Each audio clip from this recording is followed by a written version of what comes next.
Initiative کو عملی شکل دینے کے لیے ماحولیاتی میدان میں کام کرنے والے رہنماؤں پر مشتمل سالانہ سمٹ کے انعقاد کا اعلان کیا ہے۔ شہزادہ محمد بن سلمان نے کہا کہ چین گرین مڈل ایسٹ انیشیٹو کے لیے ایک اہم شراکت دار ہوگا۔ دوسری طرف چینی صدر شی جن پنگ نے سعودی سبز اقدام اور سبز مشرق وسطی کے لیے اپنے ملک کی حمایت کا اظہار کیا۔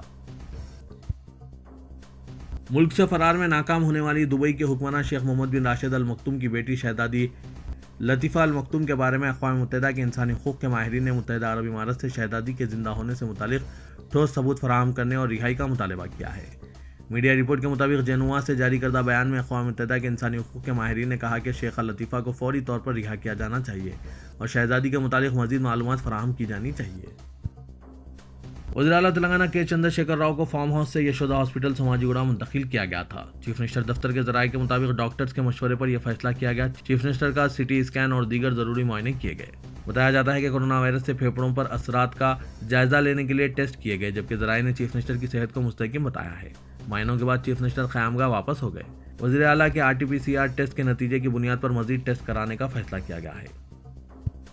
تلنگانہ کے وزیر صحت ایٹلا راجندر نے کہا کہ حکومت عوام کو کورونا وبا سے بچانے کے لیے ہر ممکن قدم اٹھا رہی ہے۔ ضرورت پڑنے پر کئی ہزار کروڑ روپے خرچ کرنے کے لیے بھی حکومت تیار ہے۔ وزیر صحت نے میڈیا کے نمائندوں سے بات کرتے ہوئے کہا کہ چیف منسٹر کے چندر شیکھر راؤ کی اولین ترجیح ریاست کے عوام کو کورونا سے بچانا ہے۔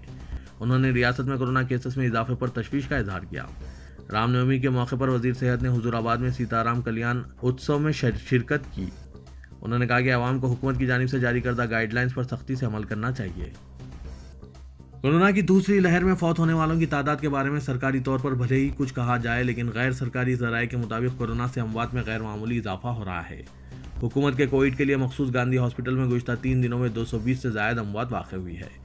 گاندھی ہاسپٹل میں ریاست کے مختلف علاقوں سے کورونا کے سنگین مریضوں کو منتقل کیا جا رہا ہے اور گزشتہ چند دنوں سے روزانہ 30 تا 50 اموات ہو رہی ہے۔ ہاسپٹل کے اندرونی ذرائع نے گزشتہ 3 دنوں میں 220 اموات کی تصدیق کی ہے۔ بتایا جاتا ہے کہ گاندھی ہاسپٹل کے مردہ خانے میں نعشوں کو رکھنے کے لیے جگہ نہیں ہے۔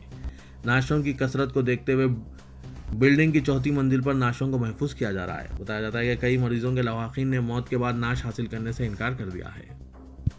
کمشنر پولیس حیدرآباد انجنی کمار نے عوام کو شری رام نومی کی مبارکباد پیش کرتے ہوئے شری رام نومی کے موقع پر شوبھا یاترا نہ نکالنے کا فیصلہ کرنے والوں کا تہہ دل سے شکریہ ادا کیا۔ انہوں نے اس سلسلے میں کیے گئے ٹویٹ میں پوسٹ کردہ اپنی آڈیو ریکارڈنگ میں کہا کہ آج کورونا شہر حیدرآباد ہی نہیں بلکہ تمام شہروں میں نئے ریکارڈ بنا رہا ہے۔ ممبئی، دہلی، احمد آباد، بنگلورو اور کیرالہ میں دوسری لہر شدت کے ساتھ جاری ہے۔ آپ اور ہم مل کر شہر حیدرآباد کو بچا سکتے ہیں۔ تلنگانہ حکومت کی طرف سے نائٹ کرفیو نافذ کیا گیا ہے۔ یہ عوام کے تحفظ اور سلامتی کے لیے ہے۔ انفیکشن کے سلسلے کو توڑنے کے لیے یہ بہت ضروری ہے۔ اس پر عوام عمل کریں۔ انہوں نے کہا کہ رمضان کا مقدس مہینہ ابھی جاری ہے۔ انہوں نے عشاء کی نماز 8 بجے ادا کرتے ہوئے تراویح کا سلسلہ بھی جلد پورا کرنے والوں کا شکریہ ادا کیا۔ عثمانیہ یونیورسٹی نے سوشل میڈیا پر پھیلائی جا رہی ان اطلاعات کو جھوٹی اور بے بنیاد قرار دیا، جس میں کہا گیا ہے کہ یونیورسٹی کے تحت آنے والے ڈگری کالجز کے سال اول کے تمام طلباء کو امتحانات کے بغیر ہی پروموٹ کر دیا گیا ہے۔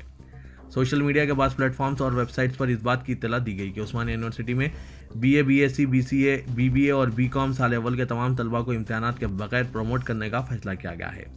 یہ امتحانات جاریہ ماہ منعقد ہونے والے تھے، لیکن کورونا کی وجہ سے ان امتحانات کو منعقد نہیں کیا جا سکا اور یونیورسٹی نے ان تمام طلباء کو سال دوم کے لیے پروموٹ کر دیا ہے۔ سوشل میڈیا اور مختلف ویب سائٹ پر اس طرح کی اطلاعات گشت ہونے کے فوری بعد یونیورسٹی نے ان اطلاعات کو بے بنیاد قرار دیا اور کہا کہ یونیورسٹی کی جانب سے اس طرح کا کوئی پریس ریلیز جاری نہیں کیا گیا اور نہ ہی یونیورسٹی نے سال اول کے طلباء کو پروموٹ کرنے کا کوئی فیصلہ کیا ہے۔ تلنگانہ میں کورونا وبا پر قابو پانے کے لیے حکومت کی جانب سے اچانک نائٹ کرفیو کے نفاذ کے فیصلے نے تجارتی اداروں اور تاجرین کے لیے مشکلات کھڑی کر دی ہے۔ گزشتہ سال رمضان المبارک لاک ڈاؤن کے درمیان گزر گیا تھا، جس کے نتیجے میں تجارتی سرگرمیاں ٹھپ رہی۔ تاجروں اور بڑے تجارتی اداروں کو رمضان کی تجارت سے محرومی کے نتیجے میں بھاری نقصانات کا سامنا کرنا پڑا۔ گزشتہ 3 ماہ سے تاجروں کو امید تھی کہ اس مرتبہ رمضان المبارک تجارت کے اعتبار سے منافع بخش ثابت ہوگا اور کسی طرح کی کوئی تحدیدات اور پابندیاں نہیں رہیں گی۔ گزشتہ ماہ تک بھی تاجروں نے رمضان کی تیاری کر لی تھی۔ کورونا کے کیسز میں کمی کو دیکھتے ہوئے تاجروں نے نیا اسٹاک منگوا لیا تھا۔ تاجروں کو امید تھی کہ رمضان المبارک میں گزشتہ سال کے نقصانات کی تلافی ہو جائے گی، لیکن کورونا کیسز میں غیر معمولی اضافے کے پیش نظر حکومت نے اچانک نائٹ کرفیو نافذ کر دیا ہے۔ KCR حکومت کرفیو کے حق میں نہیں تھی، لیکن ہائی کورٹ کی ہدایت کے بعد حکومت کو مجبوراً نائٹ کرفیو کا فیصلہ کرنا پڑا۔ بتایا جاتا ہے کہ ہائی کورٹ نے شام 5 بجے سے کرفیو کی سفارش کی تھی، لیکن حکومت نے رمضان المبارک کی عبادت اور تجارت کو پیش نظر رکھتے ہوئے رات 9 بجے کا وقت مقرر کیا ہے۔